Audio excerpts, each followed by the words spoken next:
Marcos 10, 46 diz assim: Então chegaram a Jericó, quando Jesus e seus discípulos, juntamente com uma grande multidão, estavam saindo da cidade. O filho de Timeu, Bartimeu, que era cego, estava sentado à beira do caminho pedindo esmolas. Quando ouviu que era Jesus de Nazaré, começou a gritar: Jesus, filho de Davi, tem misericórdia de mim. Muitos o repreendiam para que ficasse quieto, mas ele gritava ainda mais: Filho de Davi, tem misericórdia de mim. Jesus parou e disse: Chamem-no. E chamaram o cego. Ânimo, levante-se, ele o está chamando. Lançando sua capa para o lado, deu um salto, pôs-se em pé e dirigiu-se a Jesus. O que você quer que eu lhe faça? Perguntou-lhe Jesus. O cego respondeu: Mestre, eu quero ver. Vá, disse Jesus, a sua fé o curou. E imediatamente ele recuperou a visão e seguiu Jesus pelo caminho. Oremos uma vez mais. Senhor Deus, obrigado pela tua presença, obrigado por este domingo, quando podemos estar juntos para te adorar, para ter comunhão, para clamar e para também ouvir a tua voz. E é isso que neste momento precisamos ouvir a tua voz. Então vem, Senhor, e fale conosco. Vem, Senhor, e abre os nossos ouvidos e coração para podermos reter a tua palavra. Nós oramos também pelas nossas crianças, pelos professores que lá estão ensinando, dada a tua graça sobre graça, e que cada um dos pequeninos receba nessa hora a semente da vida. Livre-os do mal e dê da tua paz sobre as nossas crianças e professores. E faz o teu querer nesta manhã em nossa igreja, em nome de Jesus. Amém e amém. Podemos assentar. As palavras de Jesus, elas são surpreendentes e elas são surpreendentes a todos os que prestam atenção nela. E quando eu digo aos que prestam atenção no que ele disse, é porque eu acredito que Deus deixou a sua palavra para que os seus seguidores pudessem ser nutridos por esta palavra, pudessem prestar atenção nessa palavra, obedecer esta palavra e crescer com esta palavra. E disse também por todos aqueles que prestam atenção e logo porque tiveram a chance de ter contato com o Santo Livro, porque nós sabemos bem que existe um número muito grande ainda de grupos de pessoas que não têm nenhum acesso ao texto. E eu fico imaginando se fosse eu um deles sempre. Essa é a melhor forma de você sentir, pelo menos um pouco na teoria, o que seria viver sem a palavra. A igreja primitiva, ela tinha os rolos, os pergaminhos, mas ninguém tinha uma biblioteca em casa, não era como eu e você. Era algo difícil, você teria que ir à sinagoga, você teria que ir numa casa de estudo para acessar os livros, você teria que ir numa biblioteca, como tinha no mundo antigo. E hoje, eu e você participamos de algo diferente, nós temos esta palavra, mas como disse, muita gente não pode ainda prestar atenção nela porque não possui. Você sabia que nós temos cerca de 1860 grupos linguísticos que não têm nenhum verso da Bíblia?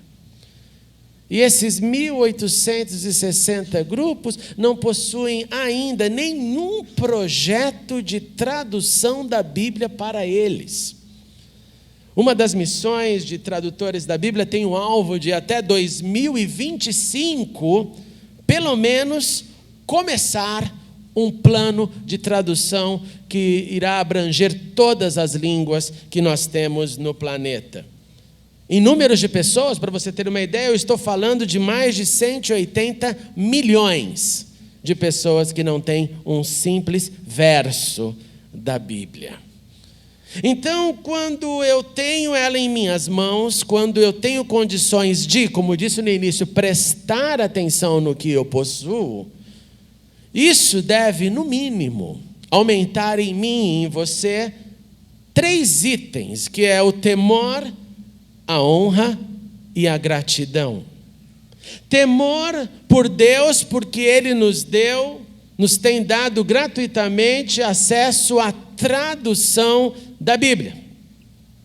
E quando eu digo a tradução da Bíblia, é porque eu sou consciente de que a tradução, escute isso com atenção, a tradução informa enquanto o original revela. Mas nós temos condições de obter a informação da tradução e a revelação do original, porque se você cismar de estudar grego ou hebraico, você também tem essas condições. Então eu devo aumentar, deve crescer dentro de mim o meu temor diante do Santo Livro, que ele não fique parado, que ele não fique acumulando pó, que ele seja o meu manual diário. Se eu então fui chamado e posso prestar atenção porque tenho em minhas mãos, isso também tem que aumentar o meu poder de honrar a Deus. E eu honro a Deus com uma vida que seja digna, eu honro a Deus com uma vida que viva de acordo com aquilo que eu aprendo do Senhor, o resultado das palavras dele em ação na minha vida. Então eu aumento o meu temor e eu aumento a minha capacidade de honrar a Deus que me colocou dentro desse grupo que tem informação da tradução, a revelação do original, que tem acesso. E também, se eu posso prestar atenção porque eu tenho este livro, eu preciso crescer ou aumentar a minha gratidão. Gratidão que é expressa no reconhecimento diante de tudo aquilo que Deus tem nos dado.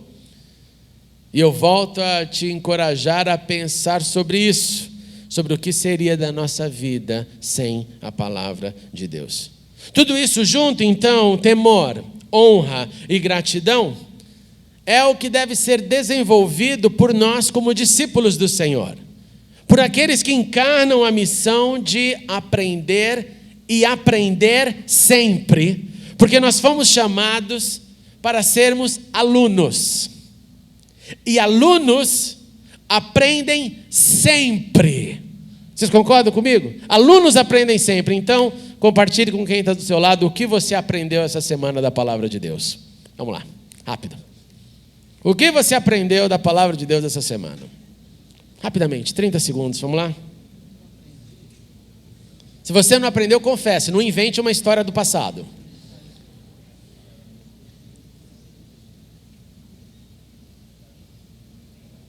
Aprendemos? Se você não acessou, a microfonia continua e pessoal da mesa, atenção, a microfonia continua. Se você não aprendeu, não acessou, é porque talvez não tenha tido contato com ela, porque ela está lá disponível para mim e para você.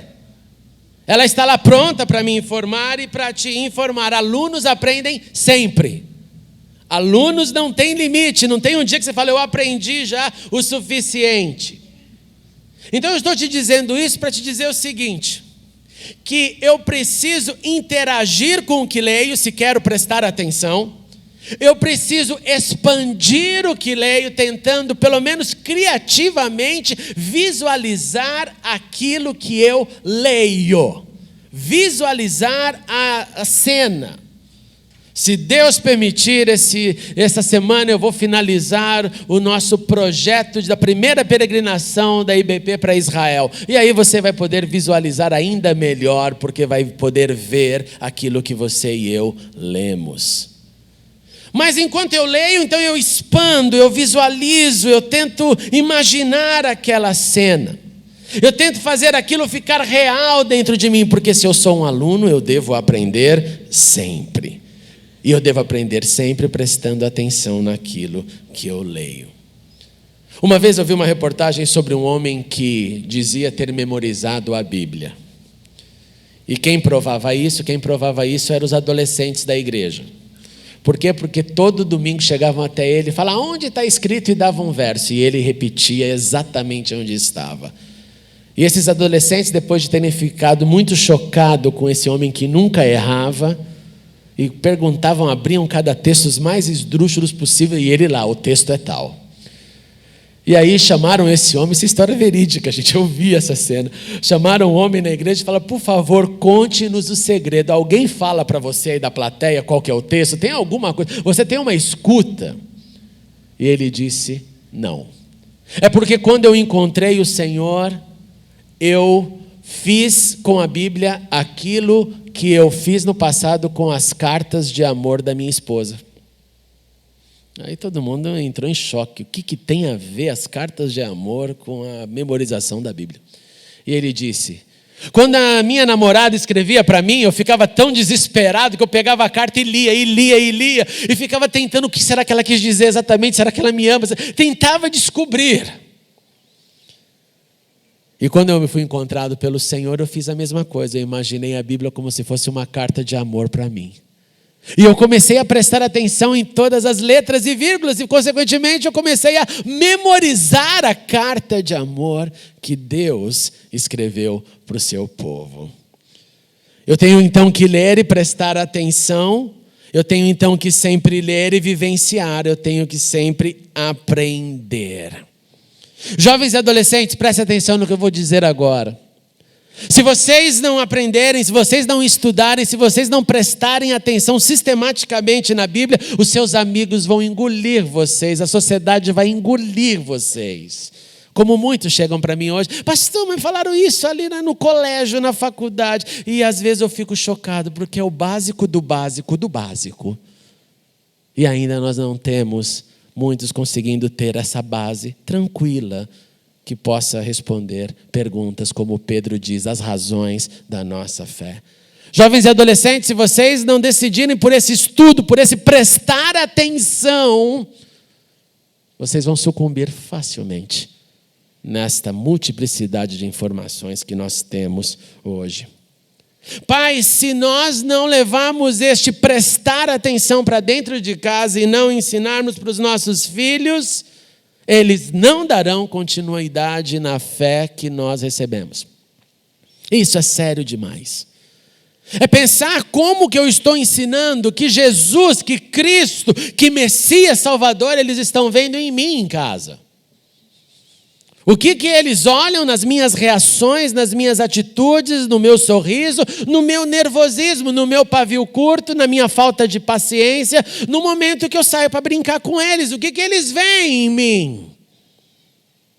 E você que é pai e mãe sabe que essa tarefa é tarefa séria, porque eles estão ali absorvendo o tempo todo o que nós fazemos. Então, se nós não dedicarmos a esse ensino do prestar atenção, e eu repito, prestar atenção, porque isso não é um romance. Pode ser uma carta de amor, mas não um romance fictício. Adultos e idosos, continuem, prossigam no conhecimento e no aprendizado, pois ainda vocês também são discípulos. E discípulos sabem que quanto mais prestarem atenção, aprenderão mais e errarão menos. Para que toda essa cadeia seja abençoada, do mais velho para o mais novo, e que o mais novo entenda e aprenda do mais velho. Com isso em mente, eu quero chamar a sua atenção para prestar atenção nesse texto que nós lemos. É um texto muito conhecido, e textos conhecidos são perigosos, porque daí você já acha que sabe o texto e não presta mais atenção naquilo que o texto está informando. Presta atenção na metodologia. Jesus e seus discípulos estavam ali nas redondezas de Jericó. Marcos nos diz, saindo de Jericó. A Jericó do Antigo Testamento, irmãos, estava abandonada. Nós tínhamos então duas cidades de Jericó na época de Jesus. Uma do Antigo Testamento, me refiro àquela que você conhece da história de Josué, quando houve a conquista, quando as muralhas caíram. Jericó sim foi destruída, esta Jericó do Antigo Testamento, uma cidade milenar, alguns dizem 7, 8, 9 mil anos de história. Essa cidade foi destruída e após a destruição vem uma maldição sobre ela, o que torna então uma cidade meio fantasma, uma cidade onde as pessoas têm medo de colocar a mão para reedificá-la por causa da maldição. E a maldição foi mais ou menos assim: Josué chega diante da conquista, das muralhas derrubadas e diz: maldito seja diante do Senhor o homem que reconstruir essa cidade de Jericó. Não só isso, ele diz mais, ele diz que a preço do seu filho mais velho lançará os alicerces da cidade, ao preço do seu filho mais novo porá as suas portas. Quem ia ter coragem de mexer nessa cidade para reconstruí-la? Então essa cidade fica meio abandonada. Houve um momento na história que tentaram reconstruir e aconteceu exatamente como essa maldição. Mas havia então uma outra Jericó, ao sul da Jericó do Antigo Testamento, ao sul da Jericó de Josué. E essa Jericó cresceu, floresceu. Para você ter uma ideia, na época de Jesus, Herodes, o grande engenheiro, construi lá um dos seus palácios de inverno.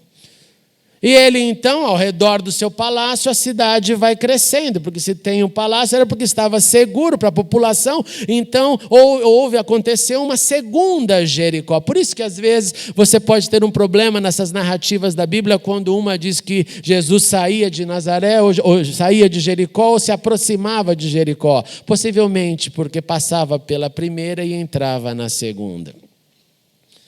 Neste contexto, alguém está lá, e este fazia parte do cenário local de toda a cidade onde passava a rota de peregrinação. Aonde passava a rota de peregrinação havia alguém pedindo, como hoje.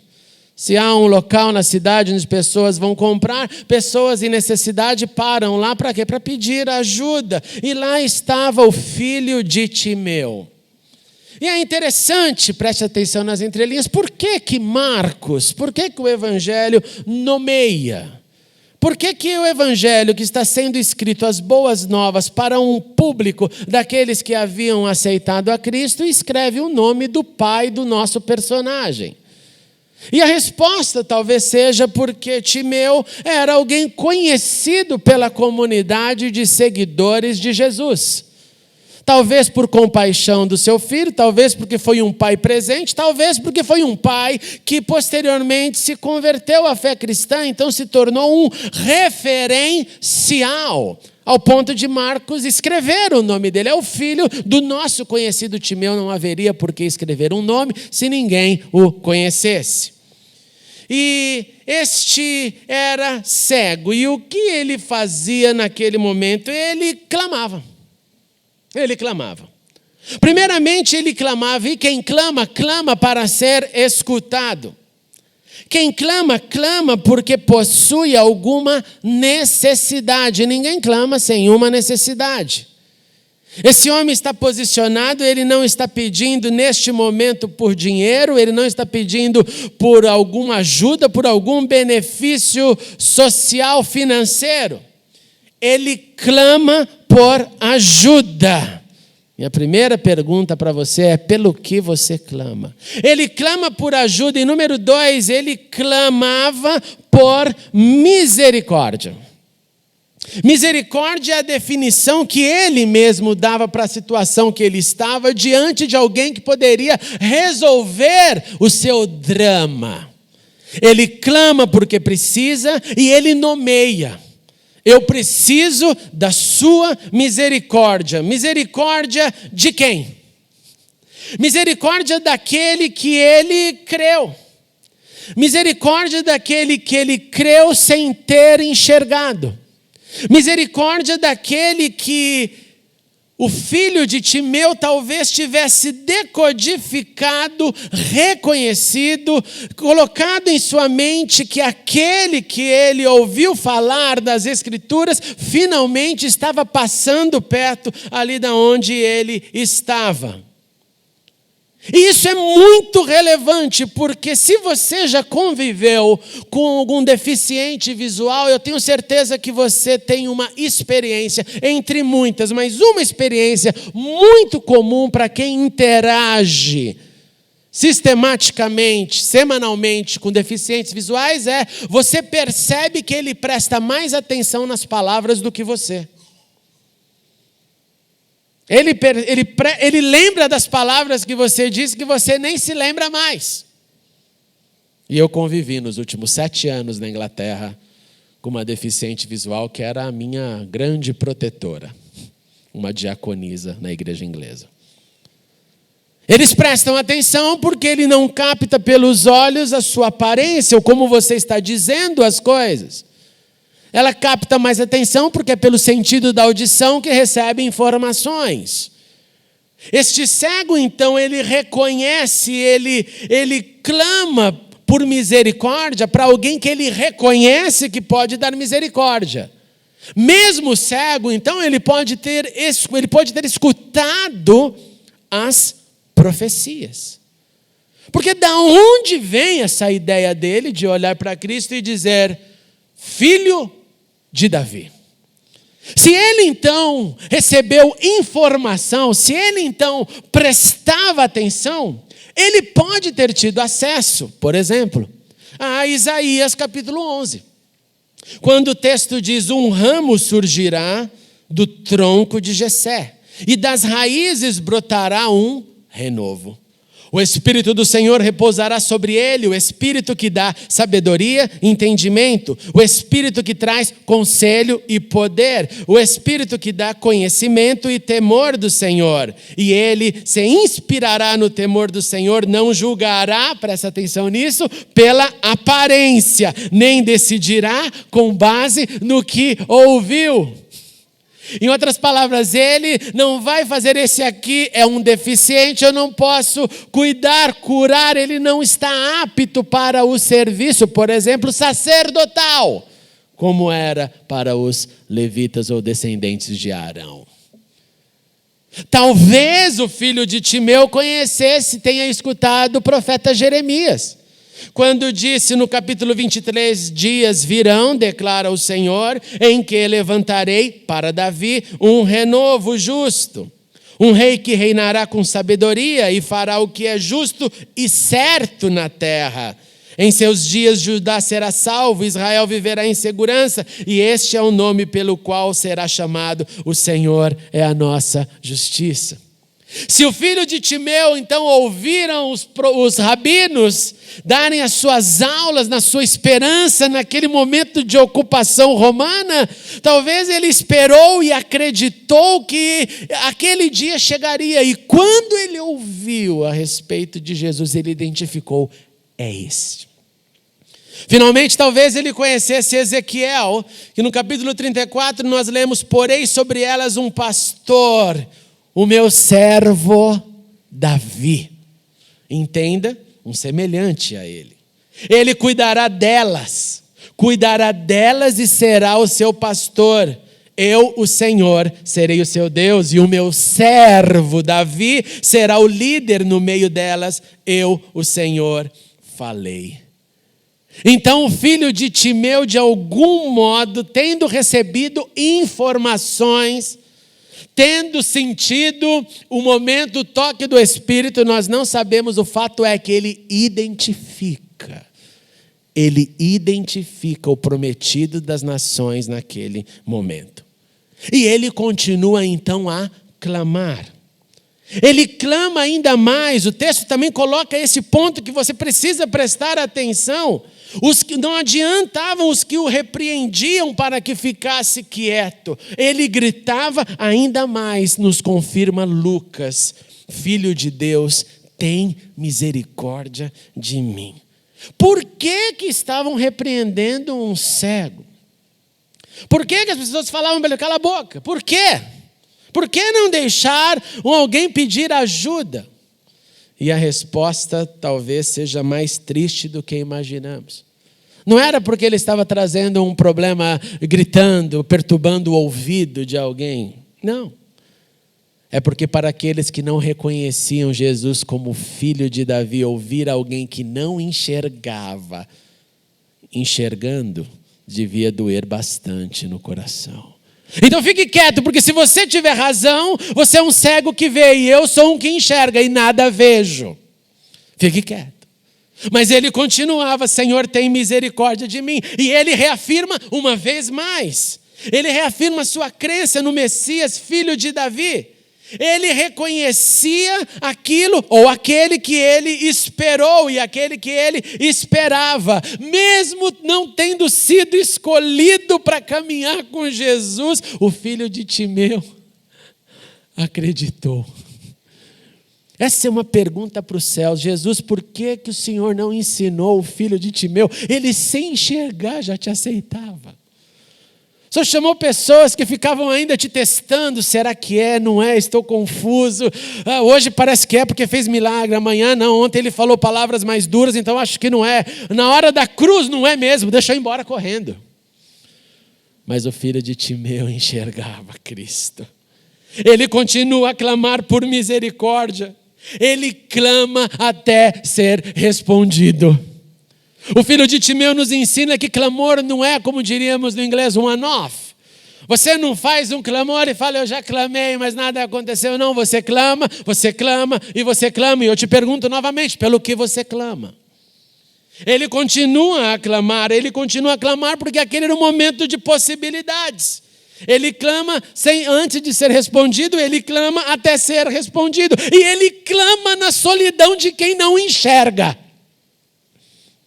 Não é horrível clamar pelo que você não vê chegar? Você não vê o negócio acontecendo, você só está imaginando. Ele tem um nível superior de clamor. Até que chega o grande momento. Jesus ouve esse clamor e para tudo e dá sinal para ele vir. Aí acontece outro momento inusitado. Os mesmos que diziam para ele se calar e repreendendo, agora fala para ele no texto: ânimo. É um fariseu dos infernos mesmo. Sabe quando você muda de opinião assim, em um segundo, de acusador a... Oh, querido, estava mandando ficar quieto, agora fala: ânimo, que bom, deu certo, você foi escutado. E aí tem mais um ponto que quem não presta atenção não percebe. O texto diz para a gente que ele reage prontamente, rapidamente, ele vai até Jesus. Ele prontamente, ao ouvir o vem, ele vai. Qual que é o problema disso? O problema é que nós estamos vivendo, irmãos e irmãs, cada vez mais uma situação mais ou menos assim. Você ora. Aí Deus fala: agora vem. Você fala: eu preciso orar mais, Senhor. Você ora, Deus, eu quero. Deus fala: é hoje. Hoje não. Eu ainda não senti paz. Eu ouço esse absurdo semanalmente. Estou orando, mas Deus já te respondeu. Chega o absurdo de você ouvir a resposta de Deus e a reação diante da resposta é: preciso ainda esperar. O filho de Timeu nos mostra que quando o Senhor chama, nós largamos tudo, ficamos de pé e vamos até Ele. E quando chegamos diante dEle, Jesus ainda para e coloca mais um empecilho. Você tem certeza que você sabe o que você quer? Você tem certeza que sabe pelo que você clama? O que você quer que eu lhe faça? Se Jesus chegasse para você e dissesse: o que você quer que eu lhe faça? Eu acho que eu diria para ele assim: Senhor, o Senhor sabe. O Senhor sabe. Mas o filho de Timeu diz de maneira clara, objetiva, sem nenhum rodeio, ele não era mineiro. Ele diz: eu quero ver. Eu quero ver, esse é meu drama. O meu drama é enxergar. E no momento exato dessa fala, o que acontece é a cura. E Jesus não fala para ele: o grande eu sou te curou. Jeová, que é Deus que cura, te curou. Eu te toquei, o meu poder foi em você. Ele não fala disso, ele diz: a tua fé te curou.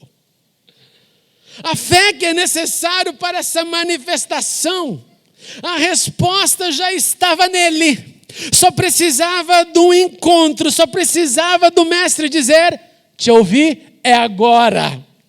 A fé já estava plantada no seu coração. Via ensino, via Espírito, não sei, mas já estava plantada no coração dele. A fé que quando é encontrada pelo toque de Deus e pelo escute, momento de Deus, as coisas acontecem. A fé que vem no meu coração e que é o caminho daquele que quer ser justo e viver por fé, e encontra um momento com o toque do Altíssimo e nesse momento as coisas acontecem. Neste momento tudo toma e faz sentido. Irmãos e irmãs, eu quero te encorajar nesta manhã a continuar clamando pelo que você clama. E não pense que você está sozinho, pois eu clamo por muitos itens e me sinto muitas vezes completamente sem enxergar nada. E quanto mais eu clamo, parece que Deus mais põe no meu coração, continue clamando. Eu falo, mas está demorando. Continue clamando. Continue clamando, a sua missão é clamar. E não clamar como quem exige alguma coisa. O filho de Timeu nos ensina que quando nós chegamos diante do Cristo, nós pedimos por misericórdia. E não faz, Senhor. Faz, Senhor, porque eu sou teu filho. Faça, Senhor, porque eu determino. Irmãos, você e eu não determinamos nada. Não caia nessa loucura. Você e eu não determinamos nada. Quem determina é o Senhor. Quem determina é o seu poder, o seu amor e a sua graça. Como filho de Timeu, nós cremos no Salvador. Nós temos caminhado, nós temos aprendido com Ele, sim. Portanto, escute isso, irmãos e irmãs, em nome de Jesus. Seja você e eu renovados pelo amor, pelas Escrituras, amor pela palavra, amor pelo ensino. Eu garanto para você que nem você nem eu fizemos e faremos o bastante. Mas aproveite a possibilidade de abrir e ser nutrido, porque ela sim é lâmpada para os nossos pés, ela sim é luz para o caminho até de quem não enxerga. Como o filho de Timeu, não desista de clamar. E se chegarem ao teu lado e falar, está gritando demais, fale para ele, querido, com licença, mas eu vou gritar ainda mais alto, porque eu clamo a Deus. Eu clamo àquele que tem poder de exercer misericórdia, àquele que pode me ouvir, àquele que pode me responder. Portanto, clame, clame e clame, sem desânimo, prossigamos. Como o filho de Timeu, ao ouvir a voz do mestre, levante rápido, fale, eu estou aqui, Senhor. É a frase bíblica do Antigo Testamento que eu mais gosto, é Hineni, eis-me aqui. Ou como Samuel fala, porque o teu servo ouve. E por último, sejamos claros diante de Deus. Fale exatamente o que é isso. Eu quero isso. Senhor, essa é a minha petição, mas que seja feita a tua vontade, assim na terra como no céu.